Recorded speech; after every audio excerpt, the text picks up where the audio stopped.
Hello everyone, and we are back with some very good learning regarding perimeters and area.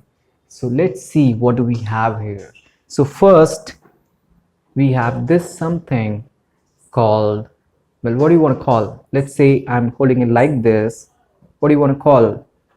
Do I hear somebody saying diamond? No, no, not exactly. And what if I do it like this? Yes, it's a square. So what we'll try to see that how this square looks like when we'll actually draw it on a board. So I'll take my marker and I'll try to put some points over here. 1, 2, 3, and a 4. And let's say I'll name them as A and B and C and D. Now, what do you think represents a square over here?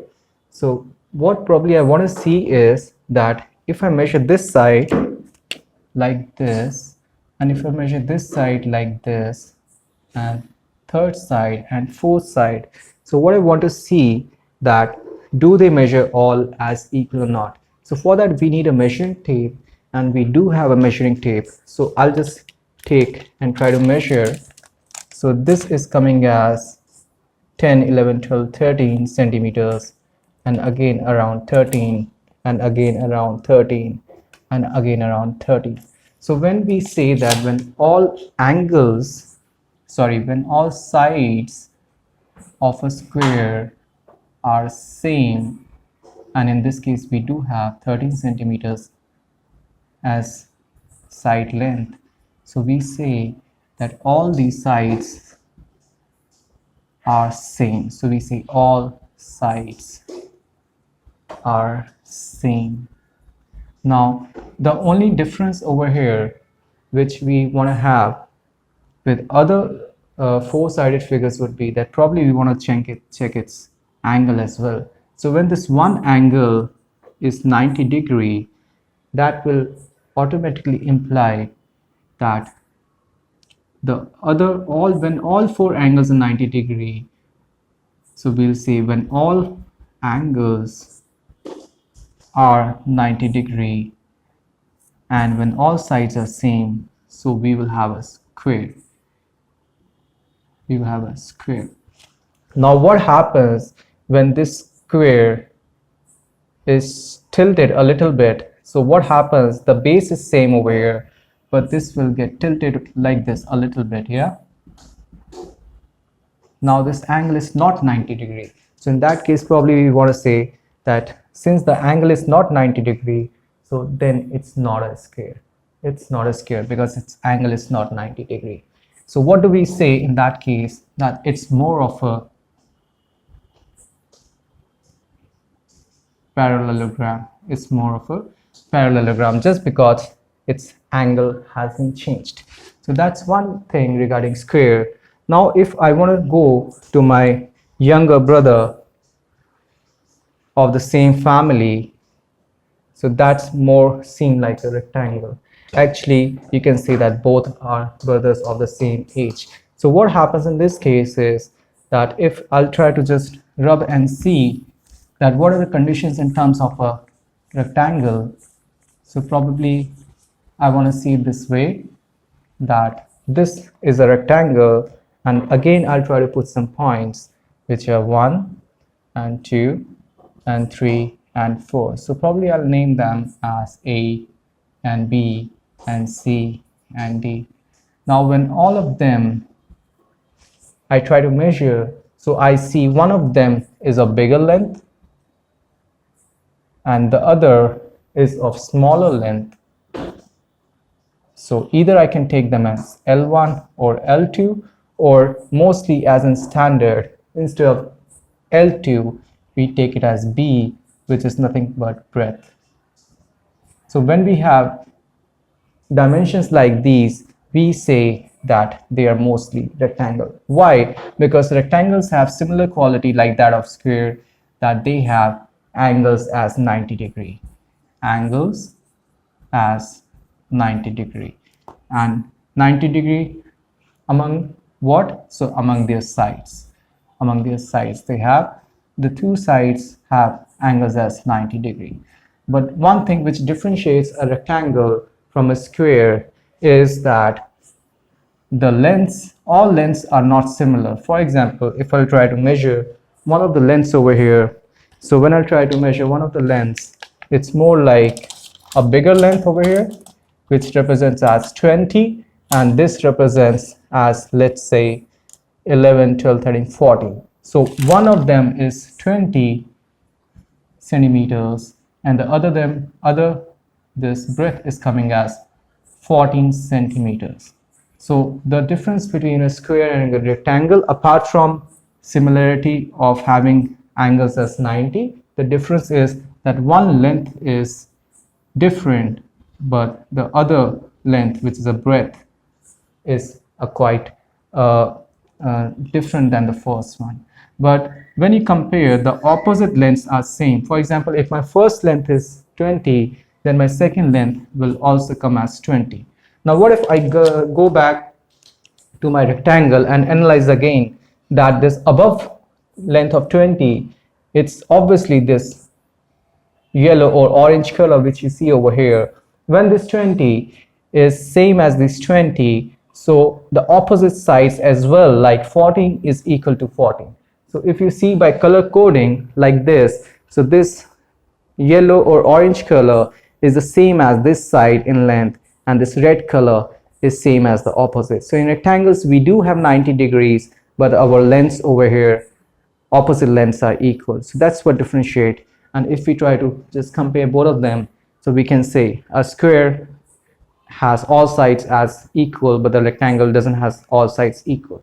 Now we'll just try to rub them, and before that, okay, so first we try to rub these dimensions over here and just see that what happens if our angles change.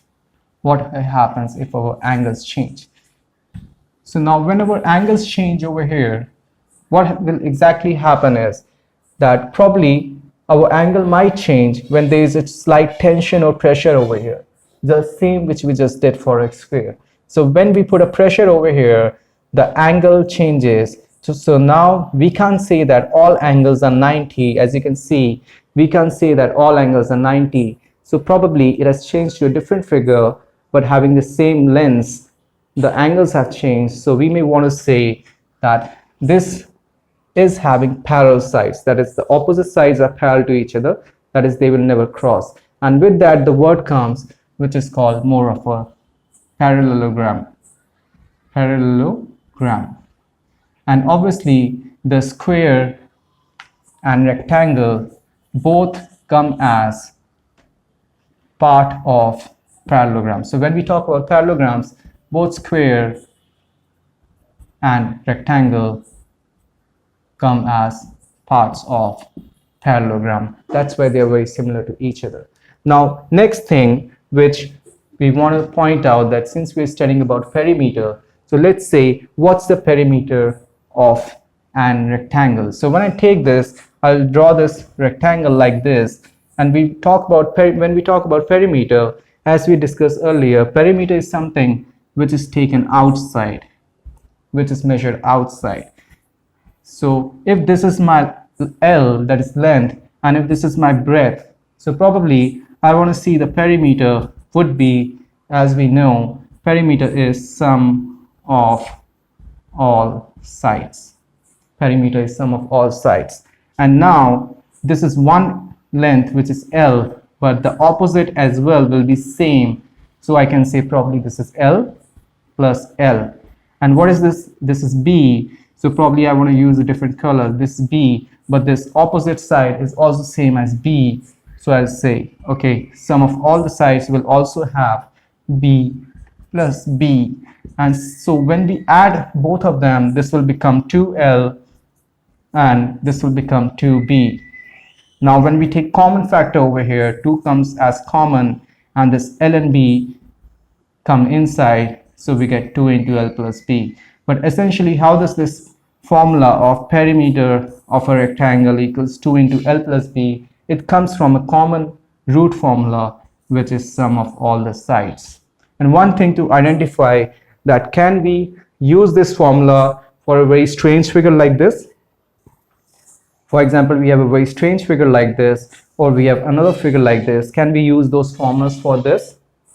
Well, not exactly. So what we'll do over here, that when we have these kind of figures, and let's rub and try that what happens with these kind of figures.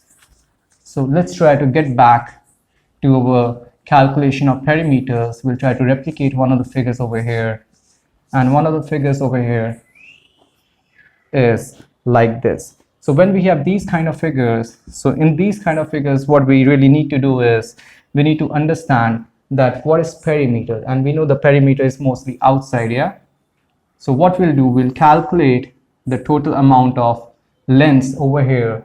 So for example, first I'll calculate this length, and then I'll add this length, and then the third and the fourth. So when we keep on adding the lengths over here, the total amount of lengths will give me perimeter. Area, as we discussed earlier, we'll try to just divide them into a number of squares like this, and we'll calculate the number of squares, and area would be nothing but area is equal to number of square units, number of square units. Now we did discuss square, we did discuss a rectangle, but now we have a new friend, and let's say hello to a new friend, triangle. Now this triangle over here, if you just try to rotate it and see it from a three-dimensional angle, what kind of triangle do you think it is?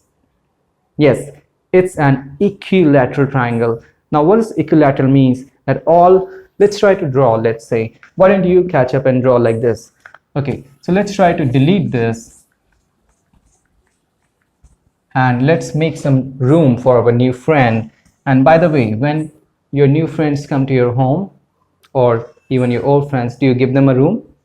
Please do give them a room, because everybody needs some shelter. Yeah, okay, thank you. So make some room for your new friend, and I would be more than happy to give it a space. So I'll just draw a rectangle like this. So this would be A and B and C. Now my first priority over here is to find this thing called perimeter. Now this perimeter over here, which I really want to find, and I'm just forgetting which is the formula for perimeter. So oh, I just learned this formula, perimeter is equal to 2 into L plus B. But is it going to apply for this? Oh, not exactly. Why do you think not exactly? Because yes, that formula was for something called a rectangle. But is this a rectangle? Not exactly a rectangle. This is very different from a rectangle, in fact. So perimeter has a base formula which we know is essentially sum of all the sides. So this is equal to sum of all sides, and sum of all sides would be like, if this is 10, let's say, so this is be 10 and 10 and 10. So when you add all these 10 centimeters, 10 centimeter, 10 centimeters, essentially that is going to be perimeter. So 10 plus 10 plus 10, if that's the case, so it would be 30 centimeters. Now what would be area of a triangle? That's what we want.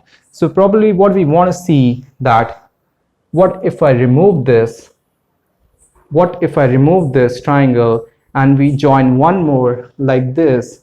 Suppose if I'm going to remove one of these from here, and we are going to take one of the we call them nexus actually.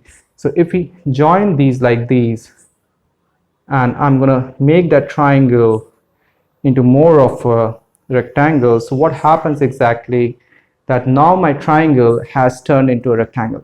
Now when my triangle has turned into a rectangle, I'll place it again, and if I tilt it like this, so what does it mean? Essentially my area of triangle comes out exactly half of a rectangle.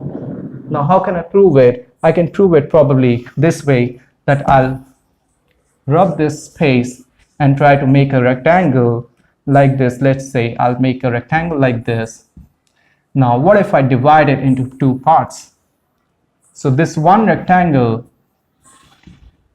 when it's divided into two parts as two triangles, and we know area of one rectangle is equal to base into height, which is nothing but the, yes, and when we are finding the area of a rectangle, we know area of rectangle is base into height. Generally, we are taught that it's equal to length multiplied by breadth. But why we are talking about base is that essentially this length is nothing but base, yeah, and this height is nothing but equal to breadth. So the base formula, which I feel personally is very important for finding area, is area is equal to base into height. Now when we know this, when we actually know this, that area is equal to base into height, and we are actually finding for a rectangle. Now as shown in the figure, if we are trying to take a half of a rectangle, we will essentially get the area of a triangle. So what we can derive from it is that area of triangle, area of triangle is nothing but it's equal to half of base multiplied by height. And this essentially will work for any triangle. It could be equilateral triangle, it could be right triangle. As you can see over here, the formula for triangle, area of triangle, would be half into base, and b represents base over here, half into base into height. And why half? Because we derived it from a rectangle, and the half of area of rectangle comes out as the area of a triangle. Now when we try to just remove this and go to our new friend, and who is our new friend, I'm really curious. And okay, I just see this rope over here, so let's try to see if we can make something out of it. But before we do that, probably I want to make some space over here so that we can just work with our new friend. And just I want to understand that what can we do with this rope. So probably I have some space over here, and let's see, I have this long rope, and I'll put it like this. Oh, I see some space, so probably I'll put my pen aside. And what if I try to join it this way? So all right, so now we are done making this shape. And oh, what is it? So I got it. So this seems like a circle. Now the circle we have over here, and the last time I remember we were discussing about circles, what we really did, I think, was we probably took a circle and we probably divided them into various pieces. So can I find some pieces around? Yes, I do have some pieces over here. So let's see how much this portion would be out of the total, right? So if I'll try to just manage to see that how much this portion would be, and I'll try to join them, and let's see, I have 1 and 2 and 3 and a 4. So I got 4 over here. Yeah, so when I got 4 over here, so rest of the 4 can come over here. Let's say so total 8, and 8 if are coming in the bottom half, next of the 8 if comes at the top. So probably I guess it's 1 out of 16, because 8 plus 8 gives me 16. So let's try to see if I'm gonna make something out of them. So what I'll do is I'll probably try to make some space and adjust them and see what total area they can make. So probably I want to use some water to put it on the board. So I got this one over here, and this different color. I'll try to adjust it like this, and it might take some time. So you guys want to have some snack or something, you can go. All right, so we are still trying to stick, and now this part will go over here above, and this part over here will go as bottom, right? Like this. Now do you see any similarity in the shapes? in which we discussed. Let's take some shapes. So I do have these square and these rectangle. So do you think they are similar to each other in some shape? And let's try to find as well what kind of lengths are we getting. So let's say I'm able to get this one length over here. Yes, I'm getting one length, and let's say I'm getting a breadth over here. So this seems very similar to some kind of rectangle, right? And probably in concerning to a circle, the first thing which always comes to our mind is a word pi, indicated by this. So now if I want to find the value of pi, we do know that pi must come as circumference divided by diameter. And what does circumference mean? That when I took this rope, what was the original length of the rope? And the original length of the rope was calculated as 74 centimeter. All I need to calculate now is the diameter. So I do have this tape, and I'll try to measure from this center. And what is diameter? The longest chord passing to the center is actually what we call diameter. Now what is our diameter when I'll try to measure? So I'm getting approx 23 point, let's say 56. So I'll divide over here with 23.56, and when you divide this using your calculator or actual division, we'll find this value will come approximately, let's say, and you can even do like this: 23 times 3, 3 3s are 9, 3 2 is 6, 69, and obviously this 0.5 will increase the value. So this will come out to be, when you divide, so this 3 will come over here, 3.14, because 3 times of 23 will give close to 69, and when this 0.5 is considered, so that much time it will get close to 74. So it means 3 times something we are going to get, and the exact value of pi is 3.14. Now using this formula, pi is equal to c by d, can we also find something called what is circumference of the circle? If you're wondering what is circumference, circumference is nothing but the outside boundary, which we used to call perimeter, in terms of parallelograms and rectangle and square. In circle, instead of perimeter, we just say circumference.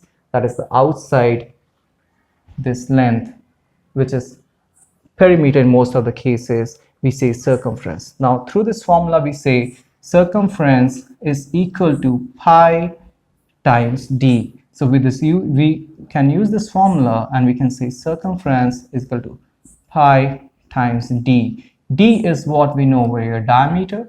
And now suppose I want to substitute the value of d in terms of radius. So we should know what is radius. Radius is nothing but half of diameter. Now when we say that radius is half of diameter, so obviously diameter is r plus r, which is nothing but diameter is equal to r plus r, you can also say 2r. So what I can do over here is, instead of diameter, I can write 2r, and my final formula comes out to be circumference of circle is 2 comes here, 2 pi r. Now what over here we have done, we have split the circle into many small parts, each being 1 out of 16, So these parts, when we have arranged over here, one thing which I'm wondering, that how do I find the perimeter over here? So the perimeter over here we know must be 2 pi r. What does it mean? That this should be split into two parts, that one part of the circle should be this, which will give me circumference, and the other part, the circular part, if you're wondering which is the circle part, so these are the circular parts. When you're joining, the circular parts come either here or they're coming over here, and the whole circle, when we cut from over here and we're facing this way, So half of the part of the circumference come at the top and half come at the bottom. So what does it mean? That this part 1 and this part 2 makes the whole circumference, and we know circumference is 2 pi r. So what is half of it going to be? It's going to be pi r, and the other half, let me make some space, and the other half will also be pi r. So when all of them will make pi r, so pi r plus pi r will give me essentially 2 pi r. Now this was something about perimeter. What if I want to make actually the area part? And I know it's kind of tricky. Okay, and now when we're trying to find area after finding the perimeter or circumference of circle, which was just 2 pi r, circumference is 2 pi r, let's try to find what can be the area out of this relation which we already have. Now for finding area, if you just remember using again, let's take example of the rectangle which we have over here, or a square will also work. So let's take, I'm taking a square this time, and I'm taking that what should be the area of the square. So I should know the base formula of area is equal to base times height. Now some of you will say that, sir, in case of area we have been taught that the formula is side square, so how come it's base times height? Well, yes, you're right, but you should understand that what is base over here? Base is nothing but one of the sides as well. So if you assume this as side, one base is side and the height as well side, so obviously the base of square will be side square. So the formula base into height works for even squares and rectangles, and obviously we'll try to find it to find the area of the circle as well in the derivation which we are trying to do. So now we'll just try to rub this side square and use base into height as a means to form the area. Now what is base over here? If I just want to see, so base, as we said, was pi r. So I'll write over here my base is equal to nothing but pi r. Again, why? Because 1 pi r I had above, the other pi r I had below, both of them forming the circumference c is equal to 2 pi r. So yes, this one length over here from here till here gives me pi r as the base. Now I got base as pi r, so I'm going to substitute base as pi r. Let me write base as pi r, and now I need something as height. So what can be my height? My height is nothing but this thing over here, and what we understand, if you see it carefully, it is nothing but the radius of the circle. It is nothing but the radius of the circle. Now this height, if it's equivalent to radius r, shall I write height as radius over here? Yes, we can write height as radius. Now this comes out to be pi into r, which is nothing but pi r square. So we can say area of circle is equal to nothing but pi r square. So now what have we done? We initially, just a little bit of recap, we initially started with figures like rectangles, figures like square. We used some rectangles, we used some squares, and we understood when their angle changes, they change into parallelogram, but they do have the base formula of area as the basic formula of area as base into height, and this perimeter is nothing but sum of all the sides. And when we want to find or derive pi, what we did that pi is equal to circumference divided by diameter. The circumference we knew was 74, when you divided this with the diameter, you're actually getting the final value as 3.14. Sometimes we also use it to say that 3.14 is nothing but 22 by 7. Both mean the same, so don't confuse into that. And yes, by using this cutting technique of circle, you can even try at home. You can just cut the pieces, rearrange them in a rectangle. We found that area of a circle being base height as the original formula, we got pi r as the base, r as the height. We got area of circle is nothing but pi r square. See, we can write area of circle is equal to pi r square. And that's it. Thanks a lot. Enjoy.